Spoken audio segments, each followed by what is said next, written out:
मुझे लगता है आज फिर से मुझे खाली हाथ ही लौटना पड़ेगा। अभी तक तो मुझे कोई भी शिकार नहीं मिला है और प्यास भी लग रही है। क्या करूं? आसपास तो कोई नदी व तालाब भी नहीं दिख रहे हैं। शिकारी को चलते चलते काफी समय हो जाता है। मुझे लगता है वहाँ पर कोई झरना है। हाँ हाँ, जल्दी से चलकर देख लेते हैं। अरे वाह, यहाँ तो एक झरना है। चलो जल्दी से पानी पी लेता हूँ।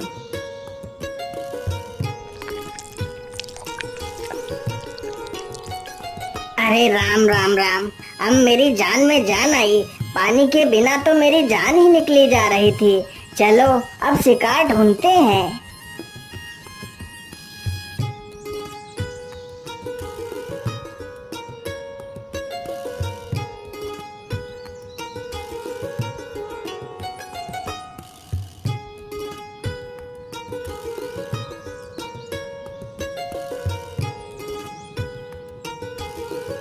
ओहो, यह इस पेड़ पर क्या बैठा है? अरे वाह, यह तो एक सुनहरा बाज है। यह बाज तो बड़ा कीमती लग रहा है। शिकारी तुरंत ही अपना धनुष बाण संभालता है और बाज पर निशाना लगा देता है। कमान से तीर निकलते ही बाज को जा लगा, लेकिन बाज जमीन पर न गिरकर आकाश में उड़ता हुआ चला जाता है। चल चल चल चल चल, आज यह सारा खेत जोतना है। जल्दी चल। अरे राम राम राम, ये क्या है?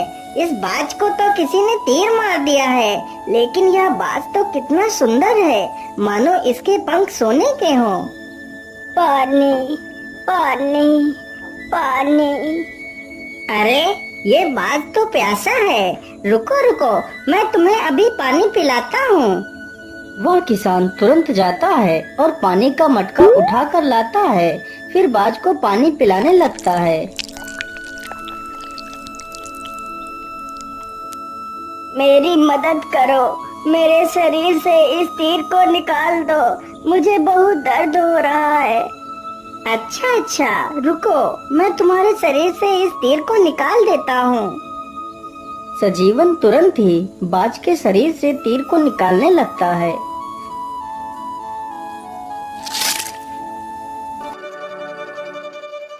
अरे राम राम राम, तीर निकालने के बाद तो खून निकलना बंद ही नहीं हो रहा है। चलो चलो मेरे घर चलो, मैं तुम्हारे शरीर पर दवाई लगा दूंगा, जिससे तुम स्वस्थ हो जाओगे। किसान तुरंत बाज को लेकर अपने घर जाता है और उसके शरीर पर दवाई का लेप करता है। हे नेक दिल इंसान, तुमने मेरी मुसीबत में सहायता की है। मैं तुम्हारा ये एहसान कभी नहीं चुका सकता। तुम्हें जब भी मेरी मदद की आवश्यकता पड़े तो मुझे जरूर याद करना। मैं तुम्हारे पास दौड़ा चलाऊंगा। इतना कहकर वह बाज वहाँ से चला जाता है। वह किसान लोगों की मजदूरी करके अपना पेट पालता था। धीरे धीरे इसी प्रकार गुजरता गया। अब वह किसान काफी बूढ़ा हो चुका था। अरे सजीवन दादा, आपको खेत जोतते जोतते पूरे 4 दिन हो गए हैं। अभी तक आपने मेरा खेत जोत ही नहीं पाया है। इतने दिनों में तो पूरे 4 खेतों की जुताई और हो जाती। क्या करूं मालिक, अब मुझसे जल्दी जल्दी काम नहीं हो पाता है।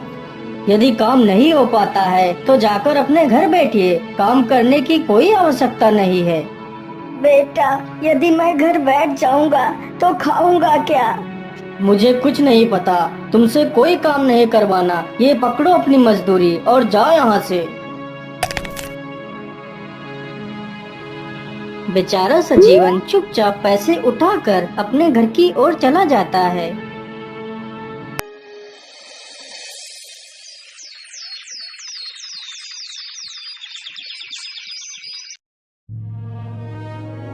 हे भगवान, अब तो मुझे अपने पास बुला ले। मुझे एक वक्त का खाना खाने के लिए भी सोचना पड़ता है। अब तो मुझसे कोई काम भी नहीं होता और ना ही मुझसे कोई काम करवाना चाहता है। मेरा गुजारा नहीं हो पा रहा है मालिक, मुझे मौत दे दो। हे प्रभु, तुम ही कोई रास्ता दिखाओ जिससे मैं 2 वक्त का खाना खा सकूं। क्यों ना मैं अपने मित्र बाज को बुलाता हूँ, वह जरूर मेरे लिए खाने का प्रबंध कर देगा। हे बाज मेरे दोस्त, मुझे तुम्हारी मदद की आवश्यकता है। तुम कहाँ हो? हे बाज मेरे दोस्त, मुझे तुम्हारी अरे, मदद की यह आवश्यकता आवाज तो है। मेरे तुम मित्र की कहाँ है। हो? मुझे लगता है मेरा मित्र किसी दुविधा में है। मुझे चलकर देखना चाहिए।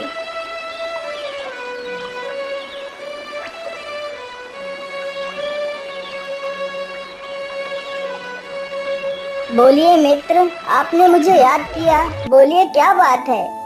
मेरे दोस्त, मैं बहुत मुसीबत में हूँ, मेरी सहायता करो। बोलो मित्र, तुम्हें क्या सहायता चाहिए? मेरे दोस्त, अब मैं बहुत बूढ़ा हो चुका हूँ, जिसकी वजह से अब मैं कोई काम भी नहीं कर पाता हूँ। आज मैंने 3 दिनों से कुछ भी नहीं खाया है। मेरे दोस्त, यदि तुम मेरे लिए रोज भोजन की व्यवस्था कर सको तो तुम्हारा बहुत एहसान होगा मुझ पर।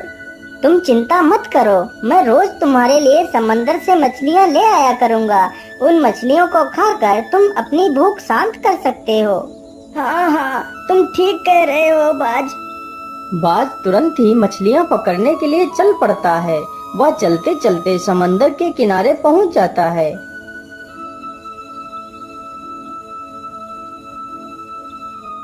क्या करूं, कैसे मछली पकड़ूं? आज तो कोई भी मछली मुझे दिख ही नहीं रही है। सारी मछलियां जैसे गायब हो गई हों। अरे, वो रही मछली। चलो चलो, जल्दी से इस मछली को पकड़ता हूँ।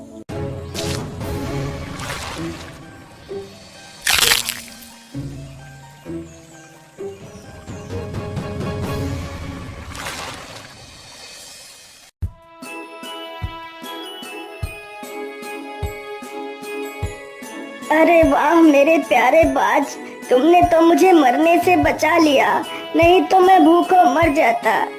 नहीं मेरे मित्र, मेरे रहते हुए तुम्हें चिंता करने की कोई आवश्यकता नहीं। मैं रोज इसी प्रकार तुम्हारे लिए मछलियाँ ला दिया करूँगा। इसी प्रकार बाज रोज मछलियाँ पकड़ कर लाता और उस बूढ़े व्यक्ति को देकर चला जाता।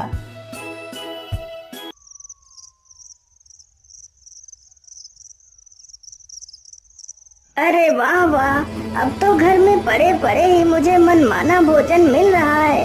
अब तो मुझे किसी की मजदूरी करने की आवश्यकता भी नहीं पड़ती। खाने को तो मैं मछलियाँ खा लेता हूँ, लेकिन मेरे पास पैसा तो एक भी नहीं है। काश मेरे पास भी ढेर सारा धन होता तो मैं भी गाड़ी बंगला खरीदता, लेकिन गाड़ी बंगला मेरी किस्मत में कहाँ। अगले ही दिन बाज मछलियाँ पकड़ कर लाता है तो उसके सोने के पंख बहुत चमक रहे थे। ओहो, आज तो इसके पंख कितने चमक रहे हैं। जरूर इसके पंख सोने के बने हुए हैं। यदि यह पंख मुझे मिल जाए तो मैं बहुत अमीर हो जाऊंगा। इन्हीं पंखों की मदद से मैं अपने लिए कार खरीदूंगा। क्या बात है भाई, आज तुम मुझे देखकर इतना चिंतित क्यों लग रहे हो? कुछ नहीं मेरे दोस्त, मैं बस यही सोच रहा था कि मेरी मदद के लिए मैं तुम्हारा शुक्रिया अदा कैसे करूं। मित्र, इसमें शुक्रिया की क्या बात है? तुमने मेरी जान बचाई थी, बदले में मैं तुम्हारी मदद कर रहा हूँ।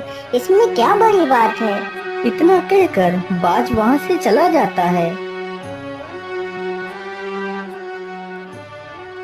मुझे कुछ भी करके इस बाज के सोने के पंख छीनने होंगे। मैं ऐसा करता हूँ, जब कल वह बाज मुझे मछलियाँ देने के लिए आएगा तो मैं उसे मारकर उसके सारे पंख छीन लूंगा।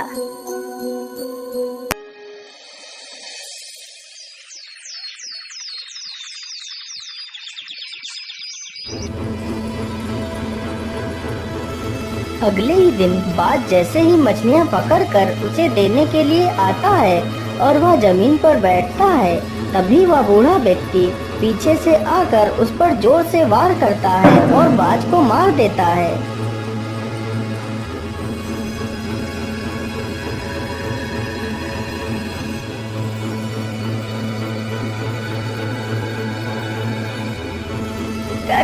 कौन हो तुम? मैं एक ऋषि हूँ। मैं बहुत लालची था, जिसकी वजह से मुझे मेरे गुरुदेव ने यह श्राप दिया था कि मैं एक सुनहरा बाज बन जाऊंगा और जब कोई व्यक्ति मुझे देखकर लालच में आकर मेरी हत्या कर देगा तो मैं इस श्राप से मुक्त हो जाऊंगा और यह श्राप हत्या करने वाले पर लागू हो जाएगा और वह भी एक सुनहरा बाज बन जाएगा। और आज तुमने भी वही गलती की है जो गलती मैंने की थी।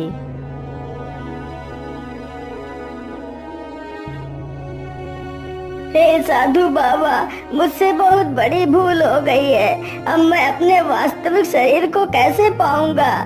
हे सुनहरे बाज, अब तुम भी किसी लालची व्यक्ति की तलाश करो। वह व्यक्ति ही तुम्हें इस श्राप से मुक्त करा सकता है।